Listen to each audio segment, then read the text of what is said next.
এবছরে আমার কোরবানি করার কোনো ইচ্ছা ছিল না, কারণ আমি অসুস্থ। তারপরে যেহেতু মহান আল্লাহ সুবহানাহু ওয়া তাআলা আমাকে সামর্থ্য দিয়েছেন, এজন্য কোরবানির হাটে চলে আসলাম। আর এসেই আমার অনেক ক্ষুধা পেয়েছে, তাই আমি আমার 3 বন্ধুকে বললাম, চলেন, আপনারা খাইছেন বা না খাইছেন সেটা পরে, আগে আমি খেয়ে নেব, আমার খুব ক্ষুধা পেয়েছে।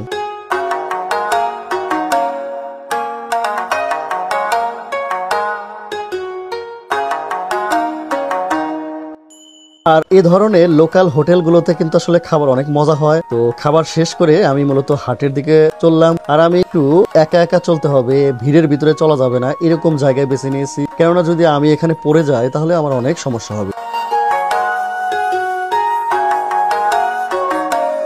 আমরা হাটের ভিতরে পৌঁছানোর পরে কিছুক্ষণের মধ্যে বৃষ্টি শুরু হয়। আর বৃষ্টি শেষ হওয়ার পরে আমি একটি গরু আমার জন্য পছন্দ করি। আর মূলত আমি আসলে এত দেরি করতে পারবো না, পায়ে প্রচুর ব্যথা, এই জন্য এই যে এখানে যে ভাইটিকে দেখতে পাচ্ছেন, এই ভাইয়ের কাছ থেকে আমি গরুটা ক্রয় করে ফেললাম।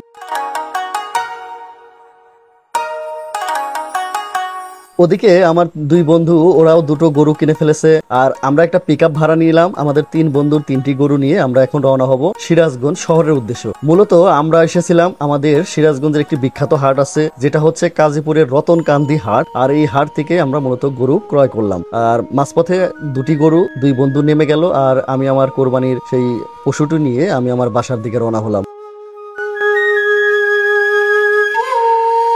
আমি প্রত্যেকের জন্য দোয়া করি যারা মহান আল্লাহ সুবহানাহু ওয়া তাআলা সন্তুষ্টির জন্য কোরবানি দিচ্ছেন, এবং আমার জন্য আপনারা দোয়া করবেন।